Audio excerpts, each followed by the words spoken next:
இங்க மதுரை மண்டலம் மற்றும் திருநெல்வேலி மண்டல நிர்வாகிகள்லாம் வந்திருக்காங்க. அவங்களோட இன்னைக்கு தேர்தல் பற்றிய ஆலோசனை கூட்டம். அதுக்காக தான் மதுரைக்கு வந்திருக்கேன். நாளைக்கு உங்களை எல்லாம் ஃப்ரீயா சந்திக்கலாம்னு நினைச்சேன். பரவாயில்ல, வந்துட்டீங்க. நான் உங்கள் கேள்விகளுக்கு பதில் சொல்ல தயாராக இருக்கிறேன்.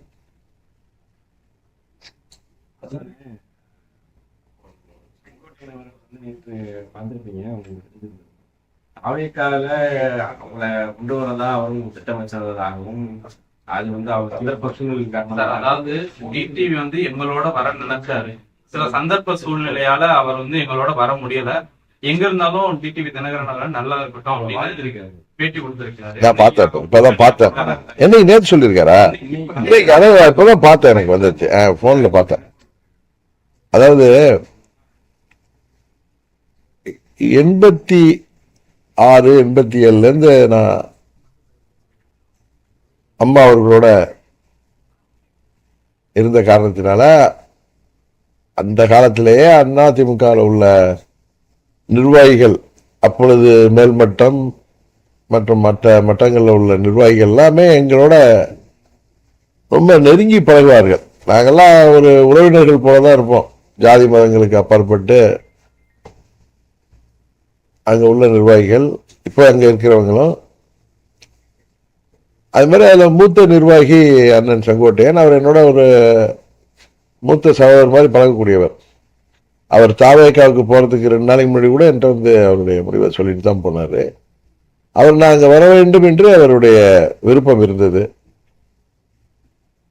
என்னை விட சீனியர். அவரை நான் மறுக்க முடியாம நான் அவர்கிட்ட தயக்கமா இருப்பேன். அதாவது வரலன்னு சொல்லாம அவரை எனக்கு மறுக்க, பார்த்துக்கோன்னு சொல்லுவேன். அவர் நம்பினார், நான் சேரா வந்துருவேங்கிறத அவர் உறுதியா இருந்தாரு. ஈவன் நான் டெல்லிக்கு போயிட்டு வந்தப்ப கூட பத்திரிகையாளர்கள்ட்ட எல்லாம் கூட நான் சொல்லல. ஆனா அவர்கிட்ட நான் பேசுறேன். அடிக்கடி நாங்கள் 2 பேரும் சந்திப்போம். அவர் அங்க போனதுக்கு அப்புறமும் பல முறை என்னோட சந்திப்பாரு. நட்பா வருவோம், நட்பா பேசிட்டு இருப்போம். அப்ப அரசியல் பேசுறப்ப நான் டெல்லிக்கு போயிருந்தேன், உண்மைதான். உங்களை கேட்டாங்க முக்கியமானவங்க, ஏன் செங்கோட்டையன் அங்கே போயிட்டாரு, அவரை கூப்பிடுங்க, மறுபடியும் உங்க கூட இருக்கிறவர் தானே, உங்களோட க்ளோஸ் ஃப்ரெண்டு தானே, கூப்பிடுங்க. ஏன் அவசரப்பட்டு போனாரு? இல்லை நான் பேசுறேங்கன்னு சொன்னேன். அந்த தகவலை நீங்க வாங்கன்னு கூப்பிட முடியாதுல்ல அவரை. இந்த தகவலை முக்கியமான தலைவர் உங்களை கேட்டாங்க, அது சரி வராதுங்க எனக்கு அப்படின்னு சொன்னார். அவர் பேசியிருந்தோம். நான் வருவேன்னு நம்பினார். நான் அவரை மறுக்கல. அதாங்க, அதனால சொல்றேன். சூழ்நிலை எல்லாம் ஒண்ணும் இல்லை. நம்ம 21 அவர் அங்க இருந்தப்பே நான் இதே முடிவு எடுத்துதான் அன்றைக்கே மாண்புமிகு அமித்ஷா அவர்களோட பேசி அது முடியாமல் போனது. அப்பயும் நான் இதே முடிவை தான் சொல்லியிருந்தேன், தேர்தலில் நான் நிற்க போறது இல்லைன்னு. நான் இருக்கு உங்களுக்கு. இப்போ என்ன யாரும் நிற்க கூடாது, அழுத்தம் அதெல்லாம் ஒன்றும் கிடையாது. நீங்க சோசியல் மீடியாலையும் ஊடகத்திலேயே எதுவும் பரபரப்பா செய்தி வேணும்னு தினகரன்ட்ட என்கிட்ட யாரும் அழுத்தமும் கொடுக்க முடியாது, என்ன யாரும் டிக்டேட் பண்ணவும் முடியாது. உங்களுக்கு தெரியும். நானா அப்ப எடுத்த முடிவு தான் 21 இதே நான் சொல்லியிருந்தேன். ஏன்னா நம்ம போறப்ப அரசியல்ங்கிறது நிறைய சதி நிறைந்த ஒரு துறை. அது இதுல தேவையில்லாத ஆட்சி அதிகாரம்லாம் வர்றப்ப தேவையில்லாதவர்கள், தேவையில்லாத சவுனிகள், கூடிகள்லாம் நிறைய இருப்பாங்க. இதெல்லாம் அவாய்ட் பண்ண ஒரு ஹெல்த்தி ரிலேஷன்ஷிப் வேணும். ஒரு ஆட்சி அமைகிறப்ப அது நல்லா ஹெல்த்தியா இருக்கணும். அப்படிங்கிற ஒரு இதுல நான் ஓப்பனா சொல்லணும், ஒரே உரையில 2 கத்தி இருக்கக்கூடாது. அதனால நான் தான் போட்டியிடலைங்கிற முடிவெடுத்தேன். அது நான் தான் அறிவிச்சேன். நான் கேட்டப்ப கூட நான் ஒன்றும் சொல்லாம இருந்து இந்த முடிவெடுக்கலன்னு சொல்லிட்டு போகலாம். நான் யதார்த்தத்தை உண்மையை சொன்னேன். இதில் யாரும் நீங்கள் நிற்கக்கூடாதுன்னு சொன்னாங்க, நிற்க வேணான்னு சொன்னாங்கன்னு சொல்றதெல்லாம் அது அவங்க ஆசைக்கு போடுறது. அப்படி இன்னைக்கு நான் நினைச்சா கூட நாளைக்கு போய் நிற்க முடியும். இன்றைக்கு நான் மதுரையில் உட்காந்து நீங்க எல்லாம் சொல்றீங்க, எங்க கட்சிக்காரங்க எல்லாம் சொல்றாங்கன்னு நான் நிற்கணும்னு போட்டிருந்தேன் நினைச்சா அது மாத்திக்கிறதுல என்ன இருக்கு? அது மாத்திக்க கூட முடிவெடுத்தா அது என்ன சட்டமா? அது மாதிரிலாம் இல்லை. எதுக்காக சொல்றேன்னா, அவருக்கு இந்த மாதிரி கண்டிஷன்ஸ் அப்படிலாம் எந்த கண்டிஷன் எதுவும் கிடையாது. நாங்க கூட்டணிக்கு வரணும், அம்மாவுடைய ஆட்சி அமைக்கிறதுக்கு வரணுங்கிறதுக்கான நட்பு ரீதியான அணுகுமுறை தான் எங்களை அணுகினார்கள். அதுக்கு நான் போனப்பயே முக்கியமான தலைவர்கள் கூப்பிட்டு நான் 2-3 ரூபா போனேன். அப்ப அண்ணன் இபிஎஸ் அவர்களும் அவர்கள்ட்ட ஏஎம்எம்கே நம்ம கூட கூட்டணிக்கு வரணும் அப்படிங்கிறது அவருடைய சம்மதத்தோடு தான் என்கிட்ட பேசினாங்க. கூட்டணி பத்தி நாங்க ஒவ்வொருத்தையும் பேசும்போது டெல்லியில இருந்து வந்துடுறாங்க, விஷயங்களை வெளியே சொல்லாம இருக்கிற நல்லதுங்கிற அவர் சொல்றதுல இருந்து என்ன புரியுதுன்னா ஒரு அழுத்தத்துக்கு உட்படுத்தி இந்த மாதிரியான இதை அவர் சொல்ல வராரோ அப்படின்னு. இல்ல, அவரு நீங்க அதை உங்களுக்கு ஏதாவது ஒன்று ஈடு கிடைக்குதான்னு பார்ப்பீங்க, இடுக்கு கிடைக்குதான்னு. ஏன் அண்ணன் தான் டெல்லிக்கு பல முறை போனாரு, பல முறை போய் மத்திய உள்துறை அமைச்சரே போய் சந்தித்துலாம் வந்து அவரே சொல்லியிருக்காரு. கரெக்டா? அவருக்கு அழுத்தம் இருந்தா அப்படி போயிருப்பாரு தாவேக்கா. என்னங்க, அவருக்கு அழுத்தம் இல்லைல்ல, அவருக்கு இல்லாத எங்களுக்கு மட்டும் இப்படி எடுக்க முடியும்? அது எல்லாம் ஆயிரம் சொல்லலாம். அவர் சூழ்நிலைன்னு சொல்றது நான் வந்து நீங்க சூழ்நிலையை நீங்க இன்டர்பிரேட் பண்றீங்க. கரெக்டு தானே? அவர் அப்படி சொல்லலை. அவர் டெல்லி வந்து எல்லாரும் எங்கிட்ட பேசிட்டு தானே இருக்காங்க, அவர்கிட்டையும் பேசிட்டு தானே இருந்தாங்க. நான் என்ன சொன்னேன்ப்பா, நீங்க இந்த கேள்வி கேட்கறது முடிய அண்ணனை நான் பார்த்தப்ப, டெல்லி போயிட்டு வந்து பார்த்தப்ப, நான் 2-3 முறை போனேன். இந்த மாலை முரசு டிவியில வந்த சமயங்கள்ல இந்த மாதிரி வந்திருக்கேன்னு கேட்டாரு. ஆமாங்க, நான் போயிட்டு வந்தேன். அது மாதிரி உங்களை கூட கேட்டாங்க, ஏன் உங்க ஃப்ரெண்ட் ஆச்சே அப்படிலாம் கேட்டாரு. Is your friend, why he has gone there, ask him to come to touch அப்படின்னு சொன்னாங்க. ஐ வில் ட்ரை சார்ன்னு சொன்னேன்.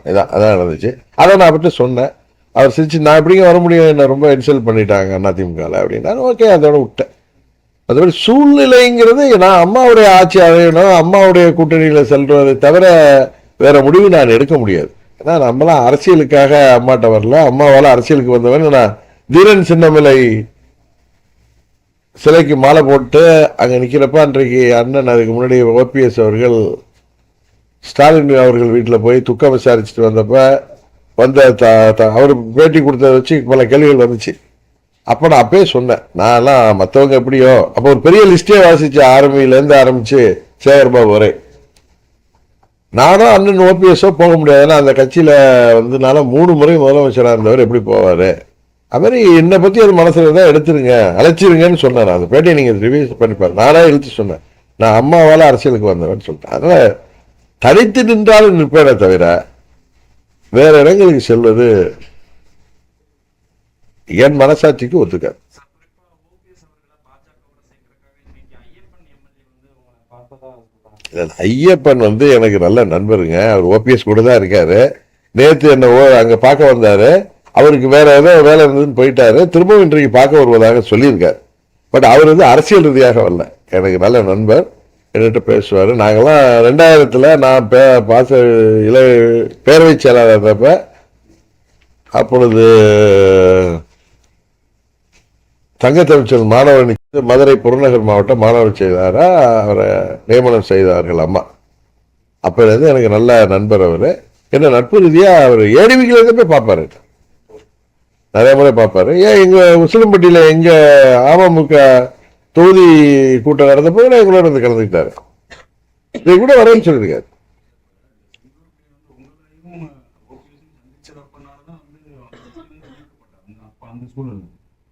இப்ப நீங்க திருப்பியும் ஓரளவு முன்னாடிட்டீங்க, அதெல்லாம் அவரை திருப்பி உங்க கூப்பிடுறதுக்கான வாய்ப்புகள் இருக்கா அங்க இருந்து? நான் தான் கூப்பிட்டேன்னு சொன்னேன். நான் தான் முக்கியமான தலைவர்கள் என்கிட்ட பேசிட்டப்ப சொன்னாங்க. நான் இல்லைங்க, அது சரி வராது எனக்கு, நாங்கள் சாதாரண பேசிடுவோம். அவரை வாங்கன்னு அழுத்தம். ஏன்னா என்னோட ரொம்ப சீனியருங்க. அவர்கிட்ட நம்ம மரியாதை பழகிறவர்கிட்ட போய் நீங்கள் வாங்கன்னு நம்ம இந்த மாதிரி கூப்பிட்டாங்கிறத தகவலை சொன்னேன். அவர் என்ன ரியாக்ட் பண்ணது நான் விட்டுட்டேன். அவ்வளோ அதுமாதிரி நான் வரணும். அவரை வந்து தவிர்ப்பதற்கு நான் ரொம்ப தர்ம சங்கடப்படுவேன். எப்பயுமே நம்மளோட சீனியராக நம்ம கூட 30 வருஷம் பழகிறவங்க, அவர் மேலே எனக்கு நிறைய மரியாதை உண்டு. அம்மாவுடைய தீவிர விசுவாசி அவர். அதனால பார்த்துக்கலான்னு சொன்னேன்.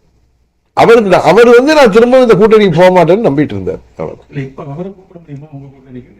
எப்படி அவரு தானே முடிவு எடுக்கணும். நீங்க போய் வாங்க கூப்பிடுறது நான் அவர்கிட்ட சொல்லிட்டேன். அது தகவலை சொன்னேன்னு சொன்னால டெல்லியிலேருந்து கூப்பிடுறாங்க முக்கியமான தலைவர் வந்து என்கிட்ட பேசிட்டு இருப்பேன். ஏன் செங்கோட்டை உங்க ஃப்ரெண்டு தானே, அவர் ஏன் போய் தாவாய்க்காக போனாங்க, திரும்பி கூப்பிடுங்க, நம்ம கூட வர சொல்லுங்கன்னு சொன்னார். அந்த தகவலே நான் அவர்கிட்ட சொன்னேன். நான் அதனாலதான் டெல்லிக்கு போனதை சொன்னேன் அவர்கிட்ட. அவர் வந்து நான் இல்லைங்க, நான் இன்னும் வரேன், நான் இங்கே வந்துட்டாங்க, இன்னும் வரல அப்படின்னு.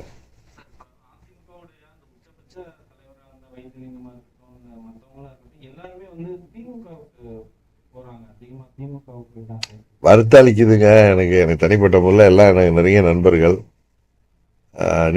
நாங்கெல்லாம் எல்லாரோடையும் ஒன்றுக்கு ஒன்று பழகிறவங்க. அங்கே இருக்கிறப்ப நாங்கள் அம்மாவுக்கு அருகில் இருந்ததுனால எல்லாரையும் அம்மா அவர்களுடைய இன்ஸ்ட்ரக்ஷன் படி நான் எல்லாரோடையும் நடுநிலையாக இருந்து பழகுவேன். ஏன்னா எனக்கு விருப்பம் இருந்தால் அது கட்சியையும் தலைமையையும் பாதிக்கும். அதனால் நான் ரொம்ப நியூட்ரலாக தான் இருப்பேன். எல்லாரும் எனக்கு வேண்டியவர்கள் தான். வருத்தம் அளிக்கிறது அவங்களுடைய முடிவு, அது அவர்களுடைய சூழ்நிலை. அதை போய் நம்ம என்னுடைய பழைய நண்பர்கள் சரி எங்கே இருந்தாலும் வாழ்க்கைன்னு வாழ்த்திட்டு போகிறது தவிர ஒரு வழி இல்லை. நாங்கள் ஓபிஎஸும் கையாளலன்னு சொல்ல முடியாது. ஓபிஎஸும் ப்ரெஷர் பண்ண நானே ஓபிஎஸ் எனக்கு நெருங்கிய நண்பர் தான். அதுக்காக சொல்லலாம். இப்போ செங்கோட்டை என்ன எனக்கு ரொம்ப நெருங்கிய நண்பர் தான். இது மாதிரி சொன்னாங்க அப்படி மூத்த நிர்வாகிட்டெல்லாம் போய் நீங்கள் வாங்க அப்படின்னு சொல்லி சொல்லாம அது நம்ம சொல்றதா அதுக்கு தானே சொல்றேன்னு புரிஞ்சுக்குவாங்க. வைத்திலிங்கெல்லாம் என்கிட்ட ரொம்ப தொடர்பில் தான் இருப்பாரு. அவர் நான் இந்த கூட்டணிக்கு போக மாட்டேன்னு நினைச்சாரு. நான் போக மாட்டேன். யாருக்கு? அவர் நான் போக மாட்டேன்னு நம்பினார் அவரு. பட் என்னால திமுக எல்லாம் போக முடியாது. ப்ளீஸ் தப்பா இருக்காதுங்க. நேற்று கூட அழைப்பு கொடுத்தேன் உங்க மூலம் அதிகாரப்பூர்வமா நான் அழைப்பீங்களான்னு. நான் நட்பு ரீதியாக தாங்க எதையும் செய்ய முடியும். எனக்கு அந்த அதிகாரம் யார்கிட்டையும் நட்பு ரீதியாக தான் பழங்க. என்னோட நட்பு தான் ஃபர்ஸ்ட். அவர் வரணும்னு விருப்பப்படுறேன். அதை நான் பலமுறை சொல்லிட்டேன். அது அவர் தானே முடிவு எடுக்கணும். ஏன்னா அவருக்கு நெருடல்கள் இருக்கு. ஏன்னா அவருக்கு டிஸ்பியூட் இருக்கு, லீகல் டிஸ்பியூட். அதனால அவங்க தான் அதை எனக்கு அதை அன்பா அழைக்க தான் முடியுமே தவிர அவர் தான் அம்மாவுடைய ஆட்சி வர்றதுக்கு அண்ணன் ஓபிஎஸ் எங்க கூட இருக்கணுங்கிறது எனது தனிப்பட்ட விருப்பம். அது அவர் தானே முடிவு எடுக்கணும். அதிமுக ஒரு பலமான கட்சி. சார் யாரோ நபர்கள் போறதுனால ஒரு கட்சி அந்த ஏரியாவில் அவரை சேர்ந்தவர்கள் இந்த மாதிரி போகலாம். சில பேர் கேண்டிடேச்சர் உள்ளது போகலாம். தேர்தலில் அது எப்படி வருதுன்னு பார்ப்போம். அதனால அப்படியே எந்த ஒரு தனிநபரை நம்பி எந்த கட்சியும் இருக்காது. அவர்கள் இருந்து அந்த கட்சியை பலப்படுத்துறது உண்டு. அவங்க போனா அந்த இடத்துக்கு வேற யாரும் வந்துட போறாங்க. சில காலம் வேணா பிடிக்கும். சில பேர் 20 வருஷம் ஒரு ஏரியாவில் கட்சியை வழிநடத்திட்டு அவங்க போறப்போ அவங்க கூட கொஞ்சம் பேர் போவாங்க. அந்த இடத்துல அடுத்த நபர்கள் உருவாவாங்க. அது காலப்போக்கில் அது ஆட்டோமேட்டிக்காக சரியாகும். அதுக்காக ஒரு கட்சிங்கிறது எல்லாத்தையும் தாண்டினது. இப்போ உடனே எங்கள் தென்மண்டலத்தில் என்னுடைய நெருங்கிய நண்பராக இருந்த ராஜா அவர்கள் தனக்கு இங்கே வாய்ப்பு கிடைக்காது அப்படிங்கிறதுல போயிட்டாரு. 8 ஆண்டுகள் நம்ம எதை எடுத்து போராடணுமோ அவங்க அவரோட சேர்ந்தது எனக்கு பிடிக்கும். அப்படி கிடையாது. நான் ஏற்கனவே ஏப்ரல் மாதமே அதிமுக எங்கள் கூட்டணிக்கு வந்துச்சு.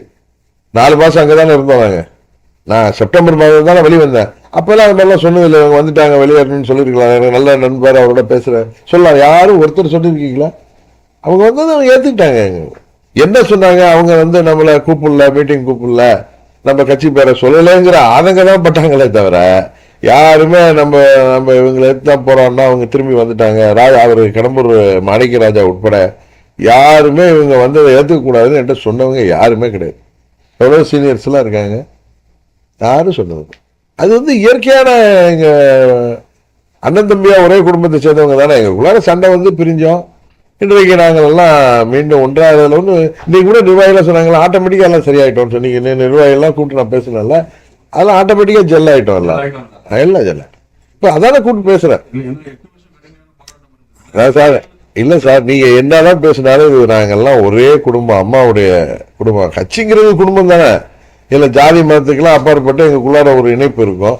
அதில் நீங்கள் சொல்கிற மாதிரி எனக்கு ஒரு தீங்கு நடந்தப்போ எனக்காக எல்லாம் போராடினாங்க. அதில் பல பேர் பாதிக்கப்பட்டது எல்லாம் உண்மைதான். அதே நேரத்தில் எல்லார் மனசுலையும் நம்மளாம் ஒன்றாகணுங்கிற எண்ணமும் பொதுமக்கள் எங்களுக்கு நீங்க சொல்றீங்க அழுத்தம் ப்ரெஷர்லாம் பொதுமக்கள் மத்தியில இருக்குப்பா. நீங்களாம் ஒன்றா ஜெயிக்க முடியும்னு எங்களை பார்க்குறவங்களே சொல்லுவாங்க. எல்லாம் ஒன்றா எடுங்கப்பா அப்படிம்பாங்க. அதனால எங்க நிர்வாகிகள் இன்னைக்கு உட்கார்ந்தாங்க மீட்டிங். நீங்க வேணா யாராவது ஒருத்தர் ஒன்று உட்கார்ந்துங்க. எங்க நிர்வாகிகள் இப்போ அடுத்து ஒரு மாவட்டம் தெற்கு மாவட்டம் பார்க்க போறோம். யாருமே எல்லாம் எல்லாம் எல்லாம் அங்கங்க ஒன்றா பழகிட்டோங்க. எல்லாம் ஒன்றும் பிரச்சனையே இல்லைங்கிறேன்.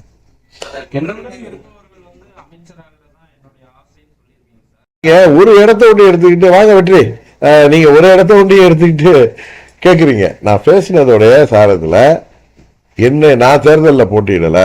என்னை சேர்ந்தவர்கள் எனக்காக 8 வருடம் என்னோடு பயணித்தவர்கள் பல கஷ்ட நஷ்டங்கள்ல ஆட்சி அதிகாரம்லாம் இருந்தப்ப அதை விட்டெல்லாம் அது அம்மாவுடைய கட்சியை விட்டுட்டு அம்மாவுடைய தொண்டர்கள் வெளியே என்னோடு இப்போ தேவிடோ சகோதரியோ இல்லை நம்ம வேறோ இது மாதிரி உட்காந்துருக்காங்க. எல்லாருமே முருகன் வந்திருக்காரு, மாவட்டத்தில் பழைய நிர்வாகி, எல்லாருமே பழைய நிர்வாகிகள்.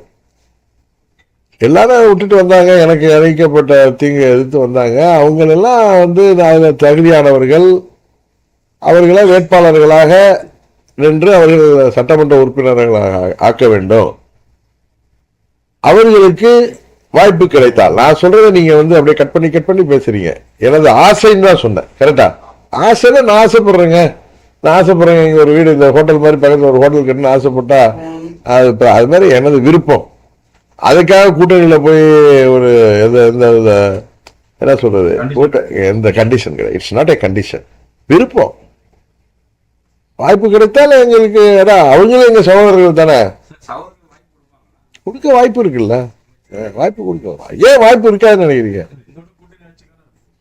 பொதுவாகவே தமிழ்நாட்டில் ஒரு கூட்டணி ஆட்சி அமைவதற்கான சூழ்நிலை இருப்பதாகத்தான் என்னிடம் உங்க மாதிரி சீனியர் ஜேர்னலிஸ்ட், சர்வே எடுக்கிறவங்க, அரசியல் லோக்கர்கள்லாம் சொல்றாங்க. அது மாதிரி கூட்டணி வாய்ப்பு வரப்போ நாங்கள் அதுக்காக ப்ரெஷர் பண்ண மாட்டோம். நட்பு ரீதியா சுமூகமாக ஒரு கூட்டணியில சேர்ந்தோம்னா அந்த கூட்டணி வெற்றிக்கு நான் எப்படி 24 நான் அன்கண்டிஷனலா பிஜேபி கூட்டணிக்கு போனேன். என்டிஏவுக்கு நான் சீட்டு கூட கேட்கல. அண்ணாமலையே சொல்லுவார் அவரு. நான் ஏன்னா எங்களுக்கு சட்டமன்ற தேர்தல் தான் எங்க ஆளுங்க விருப்பம் இல்லை, நானுமே நிக்க விருப்பம் இல்லைன்னு சொன்னேன். அவங்க எல்லாம் நீங்க நிக்கலைன்னா கன்வர்ஷன் ஆஃப் ஓட்டு வராது, அது கொஞ்சம் கஷ்டமா இருக்கும், நின்னுங்கன்னதுனால நின்றேன் நான் உங்களுக்கு. அதனால நான் ஒரு கூட்டணிக்கு போகணும்னு முடிவெடுத்தேன்னா ஏன்னா நாங்க பல கூட்டணிகள் அம்மா 89 அமைச்சப்ப பல கூட்டணிகள் அமைவதற்கு நான் அதில் அம்மாவுக்கு கூட இருந்து பார்த்தேன். அதனால கூட்டணி அமைகிறப்ப அதில் உள்ள கஷ்ட நஷ்டங்கள் எனக்கு தெரியும், பல கட்சிகள் வந்து சேர்றப்ப. அதனால நம்ம ஒரு கூட்டணியில போறப்ப ஸ்மூத்தா அதை கொண்டு போனாலும் அந்த கூட்டணியை வெற்றி பெறுவதற்கு நம்மளால ஒரு பிரச்சனை வந்துடக்கூடாதுன்னு நினைப்பேன். அதனால நாங்க ரொம்ப ஸ்மூத்தா தான் அதை ஹேண்டில் பண்ணுவோம். நாங்க வந்து நியாயமான கோரிக்கைகள் தான் கேட்போம், நியாயமான தகுதியான வேட்பாளர்களுக்கு தான் கேட்போம். நாங்க ரொம்ப ரீசனபிளா தான் இருப்போங்கிறது அவங்களுக்கும் தெரியும், எல்லாருக்கும், அதிமுகவுக்கும் தெரியும், பிஜேபிக்கும் தெரியும். அதை நாங்கள் கேட்பது வந்து நியாயமா இருக்கும்ங்கிறப்ப அதை அவங்க ஒன்றும் தட்ட மாட்டாங்க. இன்னொன்று, வாய்ப்பு என்னுடைய விருப்பம், வாய்ப்பு இருந்தால்தான். It's not a condition. கரெக்டாக சொன்னார். அது it's not a condition, it is my wish. அவ்வளோதான்.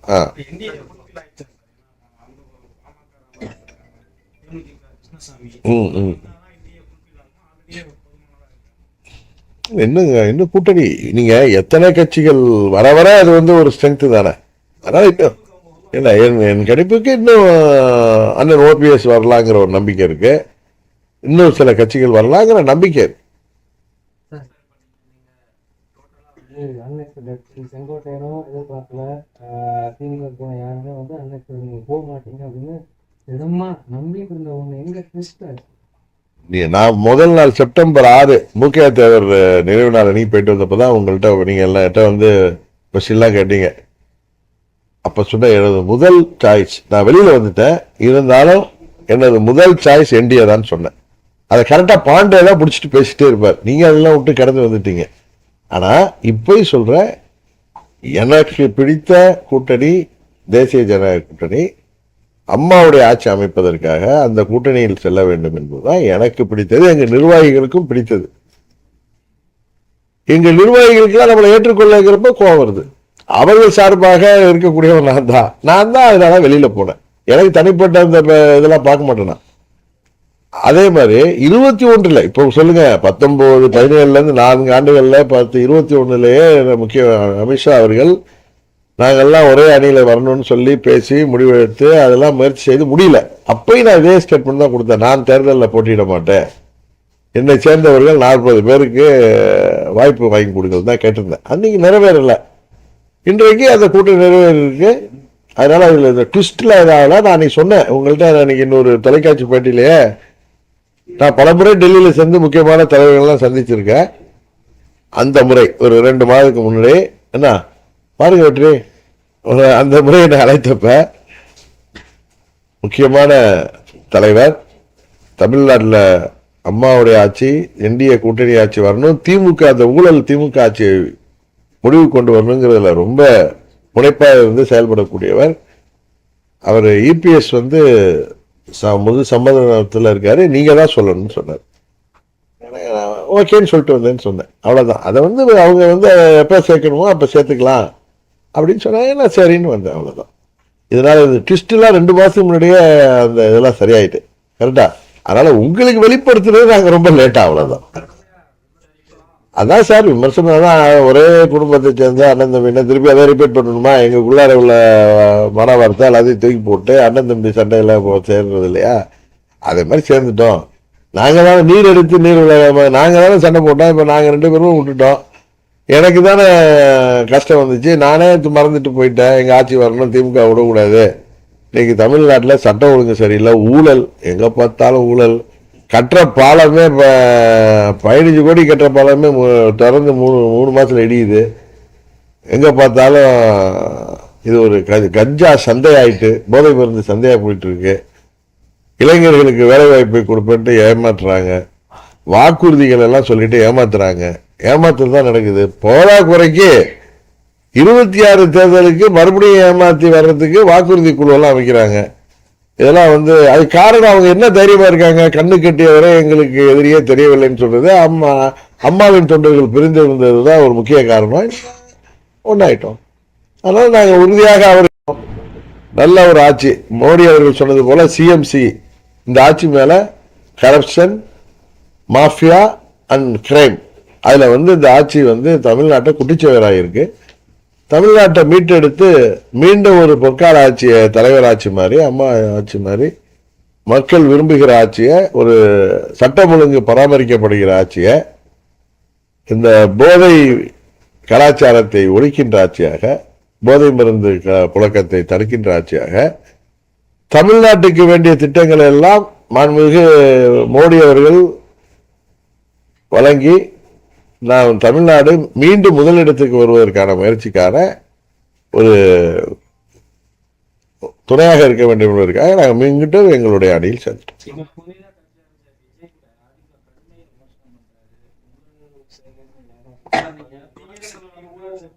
அவர் சொன்னதுக்கு நேரத்தை பதில் சொல்லிட்டேன். இப்ப அதிமுகவை ஊழல் கட்சிங்கிறாரு. அண்ணன் செங்கோட்டையன் 2017 21 ஆட்சியில இருந்த வரைக்கும் அவர் அந்த கட்சியில் ஆட்சியில் இருந்தவர் தான், அமைச்சரா இருந்தவர். கரெக்டு தானே? அதிமுகவை ஊழல் கட்சின்னு சொல்றாரு. 21 வரைக்கும் ஆட்சி இருந்த வரைக்கும் அமைச்சராக இருந்தவர் அண்ணன் செங்கோட்டையன். அவர் இப்ப அங்க கட்சி தான் சேர்ந்திருக்காரு. ஊழல் கட்சியை சேர்ந்தவர், அமைச்சராக இருந்தவர், ஊழல் ஆட்சி தந்தவர்கள்ட்ட இருந்து அவர் வெளியில கோச்சிட்டு அவர் சண்டையில வர்றப்ப அவரை நீங்க சேர்த்துக்கிறீங்க. என்ன அவங்க ஸ்டாண்டர்டுன்னு தெரியல. அதனால அவங்க தவறாக சொல்கிறார்கள். எல்லாரையும் திமுகவையும் பாஜகவையும் அவங்க தாக்குற மாதிரி ஆட்சிக்கு வரணும்னு அவங்க அரசியல் ரீதியா சொல்றாங்க. அது அடிப்படையே தவறு என்பதுதான் என்னுடைய கருத்து. இல்ல, சரியான தேர்தல் அறிக்கை அதிமுக சார்பாக வரும், தேசிய ஜனநாயக கூட்டணியில இல்ல, இந்த முறை சரியாக அதெல்லாம் நிறைவேற்றுவதற்கு வாய்ப்பு கொடுக்கிற மாதிரி பண்ணோம். அதான் நான் விமர்சனம் இல்லை. நான் பஸ்ல மக்கள் தானே முடிவு பண்ணணும், நான் பஸ்ல போறதில்ல அப்படின்னு சொன்னேனே தவிர நான் அது மக்கள் முடிவு பண்ற விஷயம் அப்படின்னு சொன்னேன். இப்ப தமிழ்நாட்டு மக்களுக்கு நலன் பயக்கிற வாக்குறுதிகளை தான் எங்க தேசிய ஜனநாயக கூட்டணி தரோம். ஏமாற்றுகிற எந்த வாக்குறுதியும் செய்ய மாட்டோம். இப்ப அந்த பிற்படுத்தப்பட்ட இடஒதுக்கீடுல கூட மத்திய அரசாங்கம் சாதிவாரி கணக்கெடுப்புக்கு எடுப்பதற்கு அறிவிப்பு கொடுத்துட்டாங்க. அது நாங்க வந்த பிறகு தமிழ்நாடு அரசாங்கம் சார்பாக செய்யறப்ப மைக்ரோ லெவல்ல சாதிவாரி கணக்கெடுப்பு எடுக்கிறப்ப அது எல்லா சமுதாயத்திற்கும், அந்த பிற்படுத்த எல்லாருக்கும் அவங்களுடைய மக்கள் தொகை அடிப்படையில் நியாயமான முறையில் பிரித்து சாதிவாரி கணக்கெடுத்து உள்ஒதுக்கீடு நடக்கிறப்ப யாரும் எந்த வித பிரச்சனையும் வராது. அது காரணமே இப்ப என் நல்ல நண்பர் தான், ஒரு பழைய நண்பர் தான். இல்ல எனக்கு நல்ல நண்பர் இல்லை அப்படி இல்லை, என்னுடைய நண்பர் அவர் எனக்கு 2007 இருந்து தெரியும். அதுக்கு இவர் அதுக்கு முன்னாடி 99 இருந்து தெரியும். அதனால நண்பர்கள் தான். நான் எல்லாத்தையும் ஃப்ரெண்டா தான் இருப்பேன். இப்போ இவரை கூட கரெக்டாக பண்ணி பேசுவேன். அது நான் ஒன்று நாங்கள் தலைவர் அவங்க அப்படிலாம் நான் எப்பயுமே நண்பர்களாக தான் இருப்பேன் எல்லாரோடையும். ஏப்ரல் 11, 25 ஏடிஎம்கே எங்கள் கூட்டணிக்கு வந்துச்சுல்ல, 4 மாதம் அந்த கூட்டணியில தான் நாங்கள் இருந்தோம். பல முறை என்னோட சந்திச்சிருக்காருல்ல. அப்பதான் அந்த கூட்டணி நம்ம 8 ஆண்டு எழுத்து அரசியல் பண்ணோம், அவங்க அந்த கூட்டணி நம்ம இருக்கக்கூடாது வெளியேறணும்னு சொல்லியிருந்தாருன்னா நாயர். இப்ப அவருக்கு என்னன்னா கோயில்பட்டி அது அதிமுக தொகுதி, அவர் அந்த தொகுதியில தான் நிக்க முடியும் அப்படின்னு நினைக்கிறாரு. அதனால அந்த தொகுதி கிடைக்காதுன்னதும் அவர் வேற இடம் சென்றிருக்காரு. அதுதான் சிம்பிள். அதான் இதுல வந்து இதுல சிம்பிளான விஷயம் அதான். இதுல யாரோ ஒரு சிலர் போனாங்கன்னா அவங்க இப்ப போன வருஷம் 2025 அதிமுக தேசிய ஜனநாயக கூட்டணியில் நாங்கள் இருந்த கூட்டணிக்கு வந்தப்பயே வெளியேறி இருந்தாங்கன்னா அவங்க என்கிட்ட வந்து இதில் நம்ம இருக்கக்கூடாது, அவங்க எதிர்த்து தானே கட்சி ஆரம்பித்தோம் அப்படின்னு இன்றைக்கு பேசுவதை அன்றைக்கு பேசியிருந்தால் அதில் ஒரு நியாயம் இருக்கும். அன்றைக்கு யாருமே பேசல. கரெக்டு தானே? 4 மாதம் நானும் அமைதியாக தானே இருந்தேன். நான் செப்டம்பர்ல தானே வெளியில் வந்தேன். செப்டம்பர் 1ஆம் தேதியிலேருந்து வெளியில் வந்தேன். அதனால இவர்கள் சொல்வது யாரோ ஒரு சிலர் இருக்கிறது சொந்த காரணம் இருக்கும். அங்கே உள்ள லோக்கல் நிர்வாகிகள்கிட்ட உள்ள பகையாக இருக்கும், பகமையாக இருக்கும். இது கட்சி ரீதியா அமமுக மீண்டும் அதிமுக கூட்டணியில போனதுல யாருக்கும் எந்தவித கருத்து வேறுபாடும் 2வது கருத்து இருக்கிறதுக்கு வாய்ப்பே இல்லை. ஒரு தொகுதியில அந்த பகுதியில் அரசியல் பண்றப்ப அவங்களோட இருந்த அந்த பகமை வேணா காரணமா இருக்கும். அதனால எல்லாருக்கும் இப்ப வடக்கு மாவட்டத்தில் உள்ள முக்கியமான நிர்வாகிகள் வந்து நாங்கள் ஆட்டோமேட்டிக்கா எல்லாம் ஜெல் ஆயிட்டோம். தமிழ்நாடு ஃபுல்லா எங்க நிர்வாகிகளும் அதிமுக நிர்வாகிகளும் நாங்க வரணும்னு அவங்க ரொம்ப காத்து இருந்தது உங்களுக்கு தெரியும். பொதுமக்களும் நாங்கெல்லாம் ஒன்னா சேரணும், ஒரே அணியில போனோம், நாங்கெல்லாம் ஒன்று சேர்ந்தா ஜெயிக்க முடியும்னு எங்கள்கிட்ட சொல்லுவாங்க. அதன் அடிப்படையில் நாங்கள் சேர்ந்துருக்கோம். அதனால அதில் ஒன்றும் பிரச்சனையோ எங்களுடைய நிர்வாகிகளுக்குள்ள ஒற்றுமையோ எல்லாமே இயற்கையாக ஏற்பட்டு விட்டது. ஏற்கனவே அவர்கள் எதிர்பார்ப்பில் இருந்தாங்க. அடுத்தது எங்களது வாக்கு வங்கியும் சிந்தாமல் சிதறாமல் எங்களுக்கு வந்து சேரும். அதுக்காக நாங்கள் தமிழ்நாடு முழுவதும் அம்மா மக்கள் முன்னேற்ற கழகத்தை அனைத்து நிலை நிர்வாகிகளும் தொண்டர்களும் உறுதியாக உழைப்பாங்க. தெரியலங்க, நீங்க அவங்கள்ட்ட தான் கேட்கணும்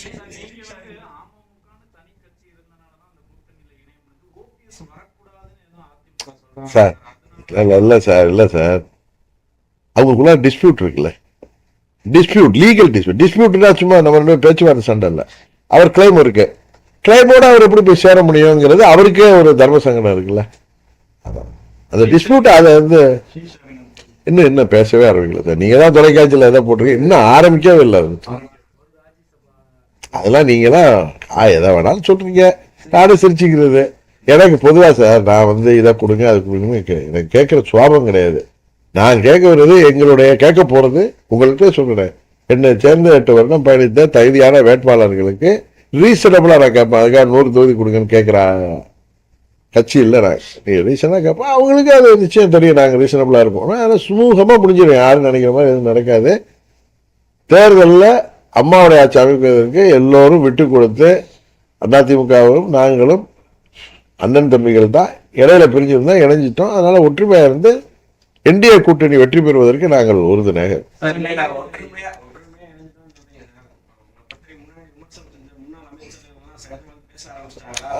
அதான் அன்னைக்கே நான் தொலைக்காட்சி பேட்டி சொன்னேன் சார், அண்ணன் தம்பி சண்டை தானே சார், நீங்களே இருப்பீங்க, உங்க பங்காளிங்க உங்களுக்கு வெட்டு குத்து வரைக்கும் கூட போயிருக்கோம், போலீஸ் ஸ்டேஷன்ல கேஸ் போயிருக்கோம்.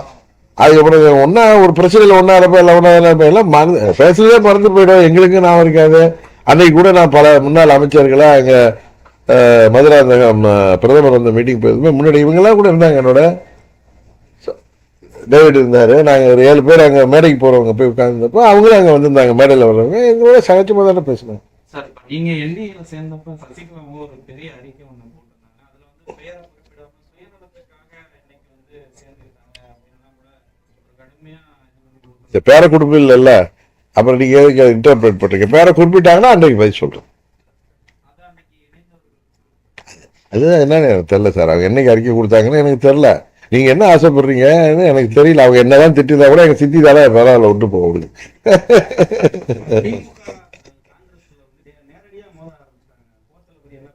நீங்க இவ்வளவு நேரம் நான் ஏதாவது வெயிட் பண்ணிட்டு இருந்தேன். எங்களை பத்தி அப்படியே வெட்டி உடையாது கேட்கிறாரு.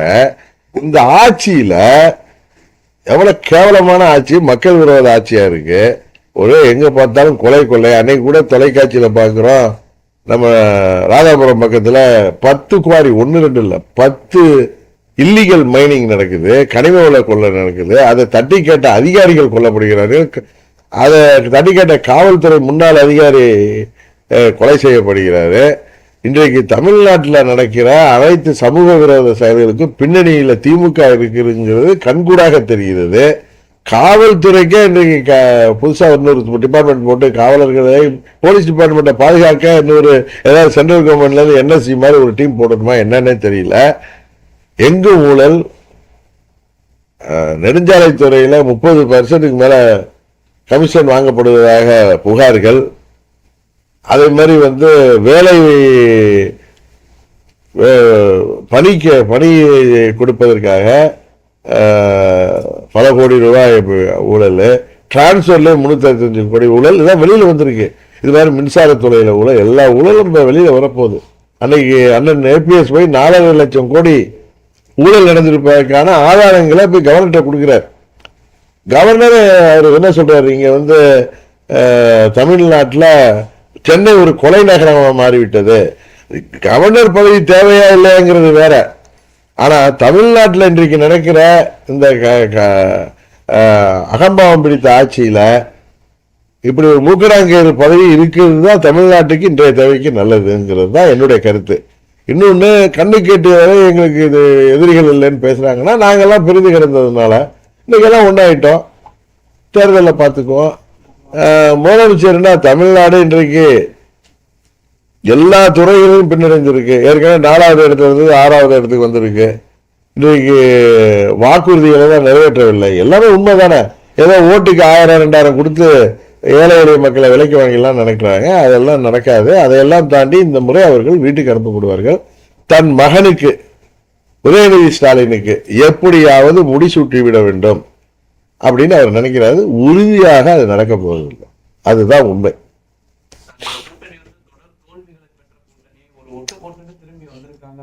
சார் எல்லா சிஎம் சார் 76ல் அவங்க ஆட்சியை இதே காங்கிரஸ் கட்சி தான் கலைச்சிச்சு. நிஷாவை கொண்டு எல்லாரையும் உதச்சி ஜெயிலில் போடுச்சு. கருணாநிதி அவர்களை தவிர எல்லாம் உள்ள சாலையில சொல்லுவாரு, நான் ஜெயிலில் இருந்தேன், என்னை காப்பாற்றுறாரு சிட்டிபாபுன்னு. அது மாதிரி அப்பொழுது புரட்சி தலைவர் கட்சி ஆரம்பிச்சு இவர்களை வீழ்த்துகிற நிலை வந்த பொழுது ஆட்சியை காப்பாற்றிக்கிறதுக்கு மத்திய அரசுல போய் சரி செய்துட்டதுனால தான், சமரசம் செய்துட்டதுனால தான் காவிரி ஒப்பந்தத்தை எல்லாம் காலாவதி அதெல்லாம் கேட்கல. அன்றைக்கு தமிழ்நாட்டுக்கு வந்த கேடுகளை எல்லாம் கேட்காமல் விட்டது திமுக ஆட்சி.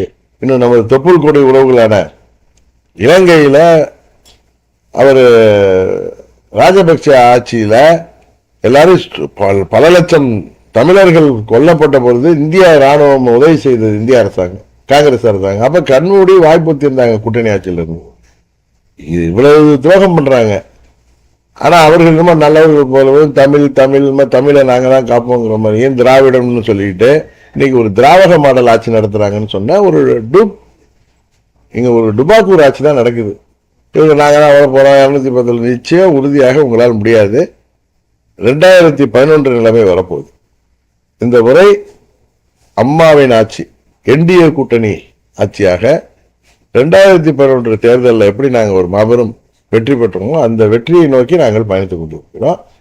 அப்ப நாங்கள் பிரிந்திருந்தது உண்மை. அன்றைக்கு பிரிந்திருந்ததுனால அவங்களுக்கு கொண்டாட்டம் இருந்துச்சு. இன்றைக்கு எல்லாம் ஒன்னாயிட்டோம். உறுதியாக வெற்றி பெறும்.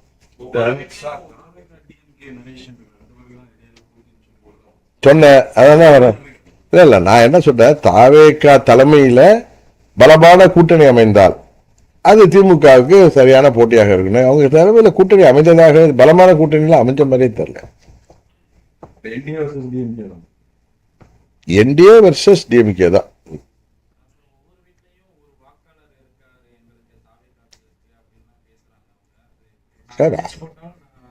சரி சார், அது எல்லா கட்சிக்கும் எதிர்பார்ப்பு இருக்கும். அவங்களும் தாங்க ஜெயிக்கணும்னு நினைப்பாங்க. அதெல்லாம் தப்பு இல்லை.